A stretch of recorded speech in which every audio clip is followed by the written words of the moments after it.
안녕하세요. 빌바고 박찬현 팀장입니다. 오늘은 1월 첫째 주, 둘째 주 빌딩 계약사를 살펴보도록 하겠습니다. 사실 녹화하는 시점이 2월 10일이긴 한데요. 지난 사례도 살펴볼 것이 있기도 하고 어떤 건물들이 최근 시장에 거래됐는지 보시면 좋을 것 같습니다. 1월 첫째 주는 12월 30일부터 1월 5일까지 계약된 물건 정보고요. 지난주 대비 2건 증가한 25건의 계약이 확인됐습니다. 강남 3구 거래량이 7건으로 지난주 대비 4건 감소했고요. 강남 3구 거래량이 18건으로 지난주 대비 6건 증가했습니다. 1월 금통일을 앞두고 있던 시점이라 그만큼 기대감이 컸던 주로 기억을 하는데요. 어떤 물건들이 거래됐는지 한번 살펴보겠습니다. 먼저 강남 3구입니다. 강남 빌딩이 거래가 됐었고요. 매매가는 160억, 평당 1억 7,300만원에 거래가 되었습니다. 먼저 이 물건은 보통 3호가든 사거리라고 하는 곳의 대로변에 위치한 건물입니다. 이쪽에 있는 3호가든 5차 맨션 아파트라든지 반포 레미안 아이파크, 호미도 1차 아파트, 2차 아파트 전통적인 부촌이고요. 보시는 것처럼 안쪽에는 평당 1억, 평당 1억 2천에 작년에 거래된 바가 있습니다. 이 물건은 대로변에 위치를 하고 양면 도로를 끼고 있다는 장점이 있기 때문에 그만큼 높은 금액으로 거래된 것 같습니다. 수익률은 낮은 편이었습니다. 앞으로 반포역, 잠원역 인근 재개발 이후까지 지켜봐야 되는 물건이겠지만 꾸준히 좋은 위치로 남을 확률이 높습니다. 신사동 재건축 부지 57이란 물건이고요. 매매가 82억, 평당 1억 4,300만원에 거래가 됐습니다. 신사역 이면 코너에 위치한 걸 보실 수 있습니다. 건물 자체는 그렇게 크지 않아서 아무래도 리모델링이 될 수도 있겠고 신축이 될 수 있을 것으로도 보입니다. 최근에 신사역 상권이 좀 좋지 않습니다. 아무래도 가로수길의 상권 세태의 영향이 좀 크다고 보여지는데요. 앞으로 이 건물도 어떻게 활용이 될지 지켜봐야겠습니다. 세 번째는 역삼동 신축 부지 113. 역삼역 이면에 위치한 신축 부지고 현재는 나대지 상태였습니다. 6m 코너이고 북향이라서 일조권 제한에서 상당히 자유롭다는 장점이 있었습니다. 기존에 받은 건축 허가 조건도 좋았던 걸로 알고 있고요. 제가 알기로는 주차 가능 대수가 40여 대 정도로 상당히 많았던 것으로 기억을 합니다. 거래가 안 됐던 이유는 현재 시장 상황이 좋지 않은데 좀 무거웠기 때문입니다. 토지 매입비만으로도 120억 이상이 소요가 되기 때문에 신축까지 감안하게 되면 상당히 무거운 건물이 되겠죠. 약 한 200억 이상의 금액이 예상이 됐던 물건입니다. 그렇기 때문에 향후 250억 이상 엑싯을 생각해야 되는 물건이라 선뜻 손이 가지 않았던 물건으로 보입니다. 결론적으로는 좋은 땅이기 때문에 건물 자체를 멋있게 잘 지으신다면 충분히 경쟁력이 있지 않을까 싶습니다. 그 다음은 오브H 빌딩입니다. 이 지역도 보시면 예술의 전당과 상당히 가까운 곳에 위치를 합니다. 그러다 보니까 이쪽 블록에는 좀 특징이 있는데요. 예술 관련된 레슨실, 연습실 등이 많이 위치하고 있다는 점입니다. 또한 서울고등학교와 이 앞쪽에 위치한 상문고등학교도 가까이 있기 때문에 다른 기타 학원의 수요도 많은 지역입니다. 단점으로는 아무래도 방배역이나 남부터미널역에 가깝진 않기 때문에 접근성이 좀 떨어진다 라고도 볼 수 있겠습니다. 다음은 NCS 미디어라는 건물입니다.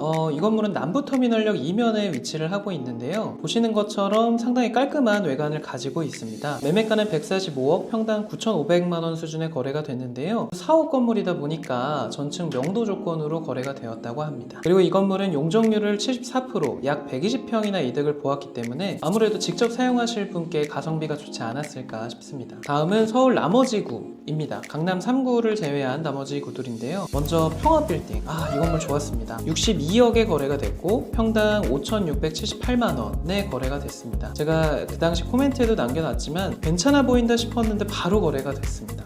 대흥역 인근에 양면도로를 끼고 있는 건물이고 임차 구성도 괜찮습니다. 수익률도 3% 초중반 정도 수준으로 안정적으로 가져갈 만한 건물이셨습니다. 평당가도 5천 중반대로 인근 시세 대비 상당히 저렴한 물건이었어요. 다음은 롯데제과공장이라는 장안동 물건인데요. 대지 면적이 489평으로 상당히 큰 물건이었습니다. 이 물건을 소개시켜드리는 이유는 평당가 때문입니다. 평당가가 3,065만원으로 상당히 저렴하게 거래가 됐는데요. 동대문구 장안동 쪽 거래가 되는 물건들이 대부분 3천만원대입니다. 지도에서 보시는 것처럼 주변에 역이 가까운 곳이 없고요. 한참 내려가서야 5호선 장안편역 아니면 답심리역 정도가 보입니다. 그렇기 때문에 평당가가 저렴하고 큰 땅을 이용 가능하다는 장점이 있고요. 동대문구 같은 경우에는 재개발 호재들도 여러 가지가 있고 보시면 이문 뉴타운이나 휘경, 자이, 디센시아 아파트 등 재건축이 활발하게 이루어지고 있는 곳이고요. 주변으로도 재개발 호재들이 많이 있습니다. 저렴한 금액의 큰 땅이 필요하신 분들이 많이 찾는 지역인 것 같습니다. 네, 여기까지가 1월 첫째 주 계약 사례였고요. 다음은 1월 둘째 주 계약사를 살펴보겠습니다. 네, 1월 둘째 주 주에는 지난주 대비 23건이나 증가한 48건의 계약이 확인되었습니다. 강남 3구 거래량이 17건으로 지난주 대비 10건이나 증가를 했었고요. 강남 3구 외 거래량이 31건으로 지난주 대비 13건이나 증가를 했습니다. 1월 첫째 주에 말씀드렸던 대로 금통일을 앞두고 많은 거래가 이루어진 듯 합니다. 이 부분은 저희 이쪽인가요? 보실 수 있는 1월 부동산 주요 이슈에서도 제가 한번 다뤘던 내용인데요.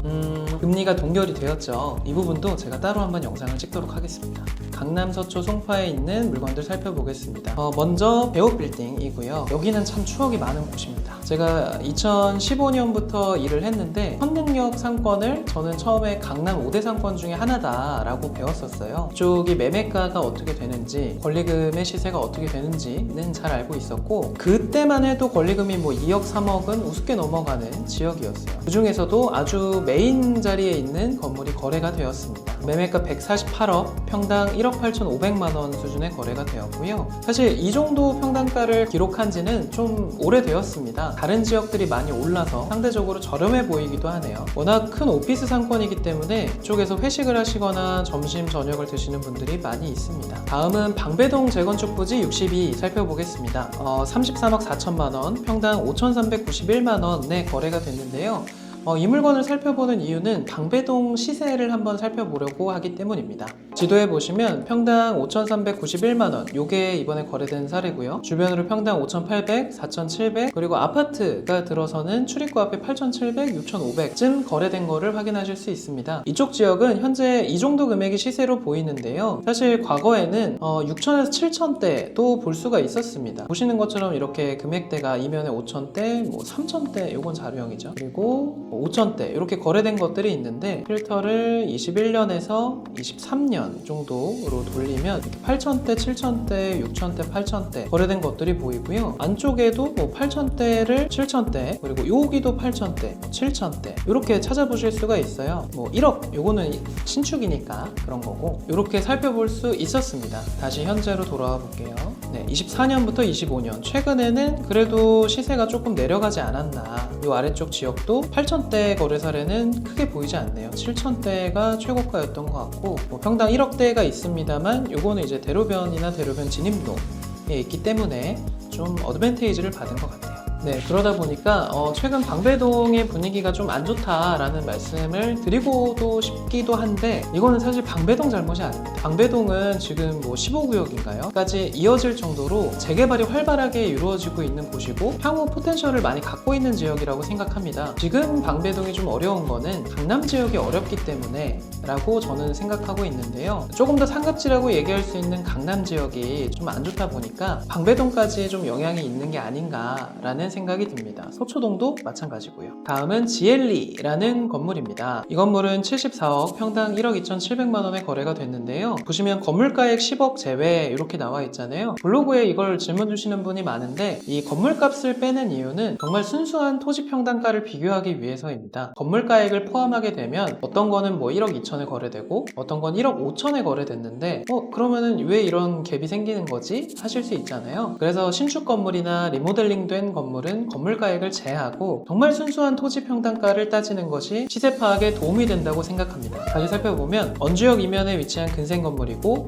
22년 신축된 건물입니다. 매매가 대비 수익률은 2% 후반 이렇게 나와 있네요. 수익률이 사실 중요합니다. 최근에는 워낙 고금리이기 때문에 이 이자를 감당할 수 있는 수익률이 나오느냐가 정말 중요한데요. 최근에 강남은 3% 전후로 거래가 되는 것 같습니다. 3%를 기준으로 보시고 위치가 좋은데 2% 후반 정도면 거래가 되고, 3%를 기준으로 봤을 때 위치가 좀 빠지면 3% 한 중반까지는 돼야 거래가 되는 것 같아요. 이 건물도 보시면 원주역에서 상당히 가까운 지역에 위치하고 있고요. 지엘리 코퍼레이션이라는 회사가 통임대로 쓰고 있고, 건물은 깔끔합니다. 이쪽이 북쪽인데 1조권 사선 받은 면을 테라스로 활용한 걸 보실 수가 있죠. 제일 일반적인 활용 방법이라고 보입니다. 실제 주차는 이 좌측으로 3대가 가능해 보이는데, 주차 대수는 2대까지만 인정을 받을 수 있기 때문에 때문에 그런 것 같고요. 앞쪽에는 거주자 우선 주차도 활용하면서 최대한 주차를 활용한 것으로 보이네요. 다음은 송파구 삼전동에 위치한 송영 빌딩입니다. 이 건물 좋았습니다. 매매가 82억, 평당 7,572만원에 거래가 됐고요. 제가 코멘트를 남겨놨지만 장점이 많았던 건물입니다. 잠실학원 사거리 이면에 위치하여 매매가 기준 임대 수익률이 3% 중후반, 토지 평당가는 7,500, 연면적 단가는 1,881만원으로 저렴한 편에 속합니다. 연면적 436평이고요. NI는 4.68만원인데 매우 적게 받고 있는 편입니다. 그럼에도 불구하고 현재도 수익률이 3% 중후반이 나오기 때문에 이자 부담이 사실 좀 덜 하겠죠. 하지만 개선의 여지도 있다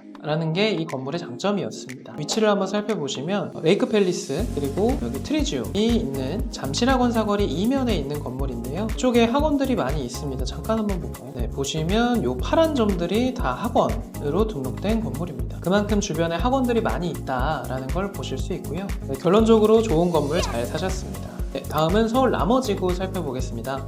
먼저 광장빌딩인데요. 광장동을 사실 생소해 하시는 분들이 많이 계시겠지만 광장동도 알게 모르게 은근히 부촌이 있는 지역입니다. 매매가 100억, 평당 5,500만원 정도 수준에 거래된 것으로 추정이 되고 있고요. 아직도 거래 신고는 안 되신 것 같아요. 네, 100억 기준 임대 수익률이 2% 중후반이라서 좀 낮은데 학원, 그리고 의원, 약국 등 좀 안정적이고 깔끔한 업종들이 많이 들어가 있습니다. 주변 지역을 살펴보시면 이쪽에 있는 워커힐 아파트가 저도 한번 가봤는데 대형 평수가 많은 아파트예요. 이쪽도 학원가가 굉장히 형성이 잘 되어 있기 때문에 여기도 학원 한번 찾아볼까요? 이쪽으로 학원이 굉장히 많은 걸 보실 수 있죠. 이쪽 지역도 좀 탄탄한 상권이다. 그래서 이런 지역에 깔끔한 건물 잘 사신 걸로 보이고요. 거래 신고가 되어봐야 정확한 판단이 가능할 것 같긴 합니다. 다음은 밀라노뽕 공덕점입니다. 이런 유형의 건물이 정말 최근에 많이 팔리고 있는데요. 28억 9,500만원에 거래가 됐고 평당 8,700만원입니다. 마찬가지로 건물가액은 제외한 순수 토지 평당가고요. 공동역 이면에 위치한 리모델링된 건물이고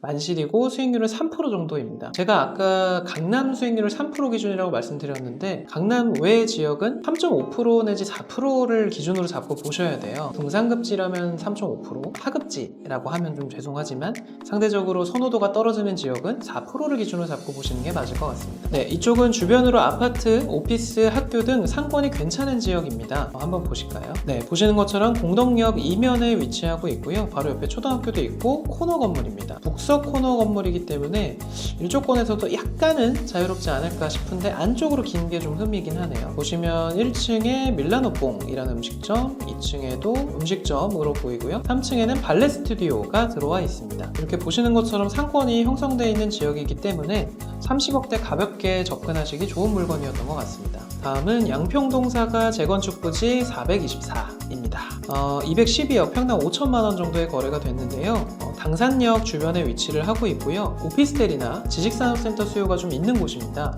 네, 보시면 여기 앞쪽에 당산역 1차 SKV1타워가 26년 6월 준공 예정이고요. 요 앞에 있는 요 필지도 400평이 넘는 땅이기 때문에 이렇게 보시는 것처럼 오피스텔이나 지식산업센터로 활용하시기 좋은 땅으로 보입니다. 다음은 썬더치킨입니다. 세종대 쪽에 위치한 물건이고요. 매매가 17억에 평당 6,500만원에 거래가 되었습니다. 10억대 위치 좋은 물건이었고요.